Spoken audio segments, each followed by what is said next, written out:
Eliseo, Enrique, muchas gracias por conversar con nuestra audiencia. Eliseo, Daniel Ortega reapareció el fin de semana para amenazar a los banqueros de Nicaragua, a quienes acusó de ser cómplices de los ciudadanos, empresas y organizaciones ilegalmente confiscadas por la dictadura. ¿Qué significa esta amenaza? ¿Quiénes están investigando y por qué?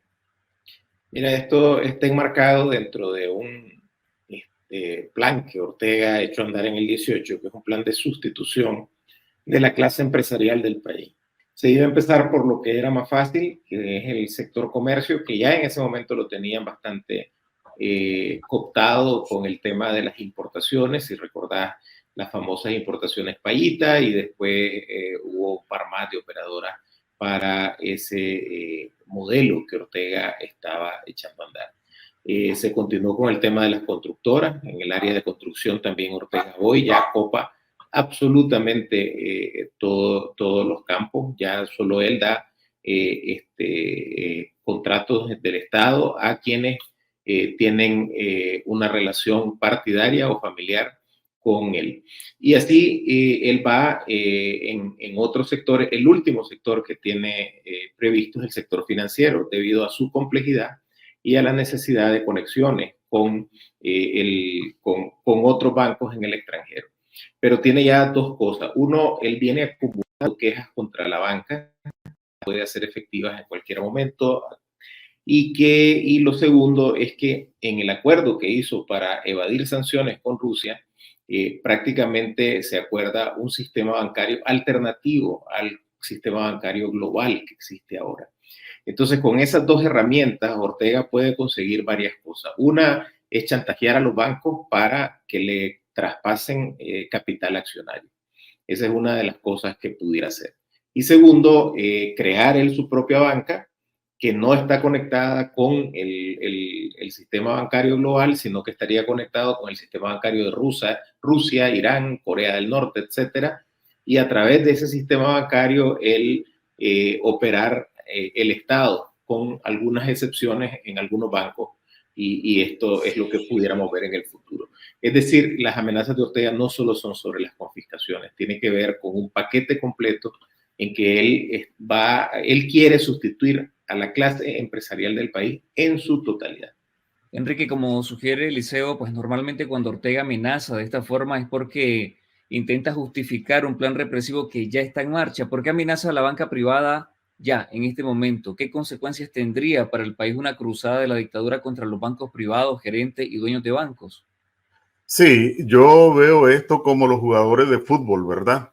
Que vuelven a ver para un lado como que te van a hacer el pase hacia un lado y en realidad hacen el pase hacia otro. Con la mente retorcida de Ortega, yo lo que veo aquí con el tema de las confiscaciones, que son muy poco, ¿verdad? El pretexto para otros propósitos de Ortega. ¿Y cuál es el contexto? Bueno, Ortega ha hecho con políticas monetarias deliberadas que la banca privada nicaragüense vuelva a obtener las tasas de rentabilidad de antes del 2018. Los bancos están ganando, gracias a políticas explícitas de Ortega, tanto como ganaban antes del 2018, y hay que decir bastante más que el promedio centroamericano. Además, los bancos han servido dócilmente a Ortega como instrumentos represivos, cerrando cuentas bancarias ilegalmente a exiliados nicaragüenses, principalmente en Costa Rica. Lo que evidencia la existencia de un contubernio, porque Ortega no le va a estar dando oportunidad de que ganen sumas cuantiosas si él no está recibiendo algo a cambio. Entonces, estas presiones nada tienen que ver con las hipotecas, que serían centavos en comparación con las ganancias de los bancos. Ortega lo está presionando por otros propósitos. Un primer propósito y tiene que ver con la cantidad de liquidez que maneja Ortega, resultado del negocio de la electricidad, del negocio del combustible, etcétera. La economía de Nicaragua no tiene capacidad para absorber semejantes cantidades de dinero líquido, y Ortega solo tiene dos alternativas. Uno, sacarlo del país, y para eso necesita la complacencia de bancos. Y dos, empezar o continuar, porque en realidad esta es una práctica mafiosa que ya inició a comprar filetes, tanto en empresas como en los mismos bancos. Ya Ortega es socio de algunos bancos por distintas vías. Entonces, como el padrino, ¿verdad? Te voy a hacer una oferta que no vas a poder rechazar. Ya sé cuánto pagas, ya sé cuánto es tu utilidad, ya sé cuál es tu impuesto sobre la renta. Te voy a comprar el 25% de las acciones, vas a seguir en la administración, vas a seguir obteniendo ingresos y te voy a dar garantías. Seguramente por esa vía van estas presiones para lograr complacencia o flexibilidad de los bancos frente a las operaciones turbias de Ortega o ceder espacios de participación al capital de Ortega. Y Ortega está, como decía, como los jugadores de fútbol, haciéndonos ver que va a ser el pase para un lado, pero en realidad el pase es de otra dimensión.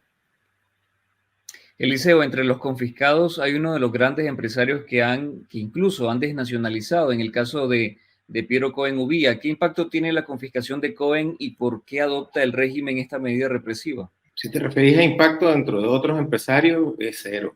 Una cosa que ha caracterizado al sector empresarial es cero solidaridad entre ellos, en todo nivel.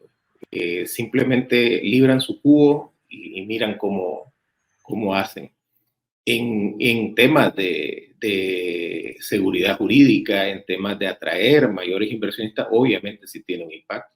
De hecho, la queja de Ortega sobre la publicación de Hagamos Democracia referente al tema de las confiscaciones tiene que ver con que él cree que en algún momento va a volver a traer inversionistas internacionales y que la imagen de confiscación es una imagen que no le ayuda.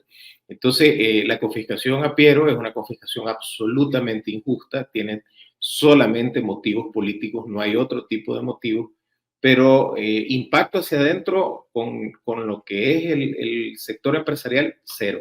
En ese mismo discurso en el que Ortega amenazó a la banca privada, también intentó justificar esas confiscaciones masivas de centenares de viviendas, universidades, empresas, propiedades, equipos que ha robado de forma ilegal e inconstitucional, alegando que han sido recuperadas por el pueblo. ¿Puede la dictadura lavarse la cara ante ese robo masivo de propiedades? A Ortega no se le puede analizar con la lógica normal con que se analiza el razonamiento y el comportamiento de una persona. En una persona enferma de poder, ¿verdad? Principalmente paranoica, su discurso hay que interpretarlo por lo que dice y por lo que no dice, y a veces por lo contrario a lo que dice. ¿Quién hizo estas imputaciones? En primer lugar, el que debería dar cuenta de qué ocurrió con esa tonelada de cocaína que salió de un puerto nicaragüense y fue capturada en un puerto ruso y fue denunciada por medios de comunicación rusos. No han dicho una palabra. El mismo que debería dar cuenta por los más de 100 kilos de cocaína provenientes de Nicaragua que se confiscaron o se capturaron en un puerto italiano. El mismo que debería dar cuenta cómo es posible que Nicaragua exporte más oro que el que produce.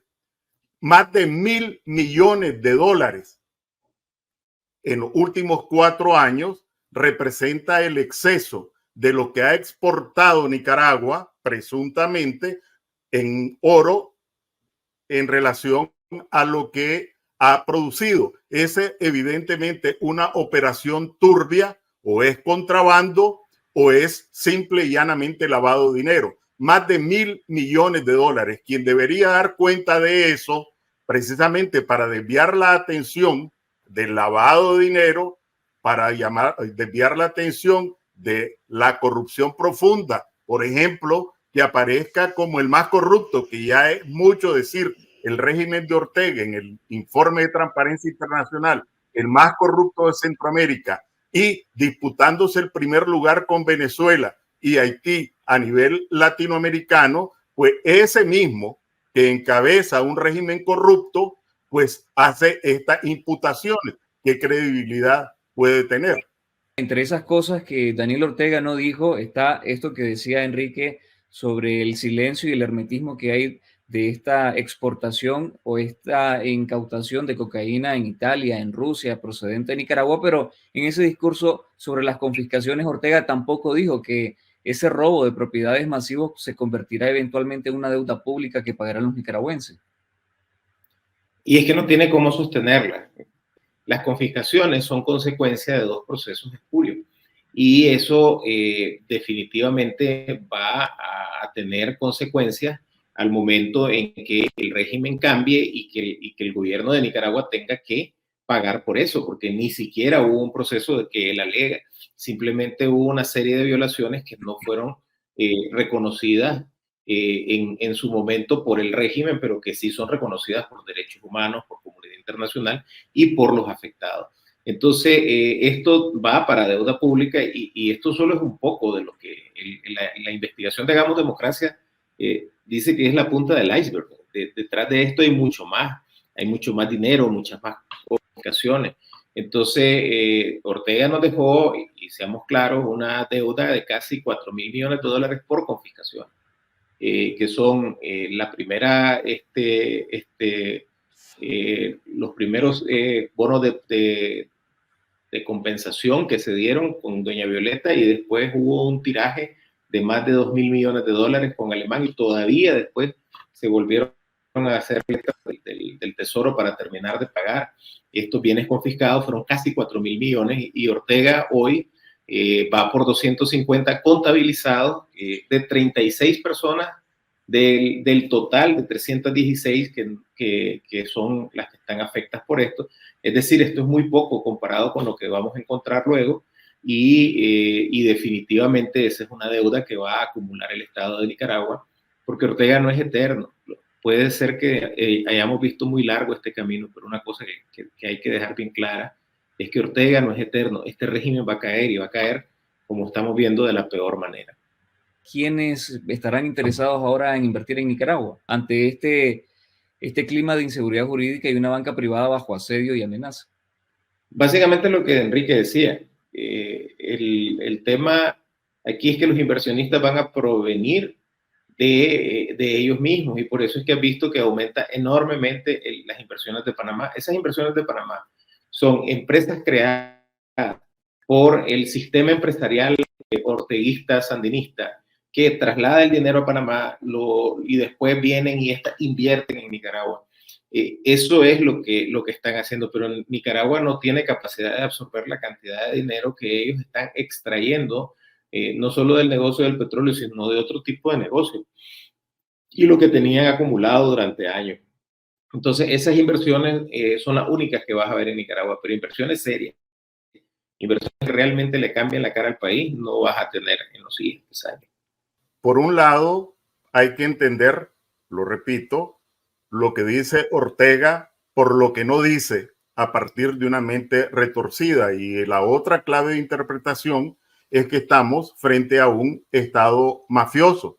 El grupo en el poder utiliza ese poder para acumular capitales fraudulentos, para asegurarse más poder y, según ellos, para perpetuarse en el poder y dotarse de impunidad. Solo voy a dar un ejemplo más de la forma en que opera esta gente. Ellos, por empresas de mampara, siguen en el negocio del combustible.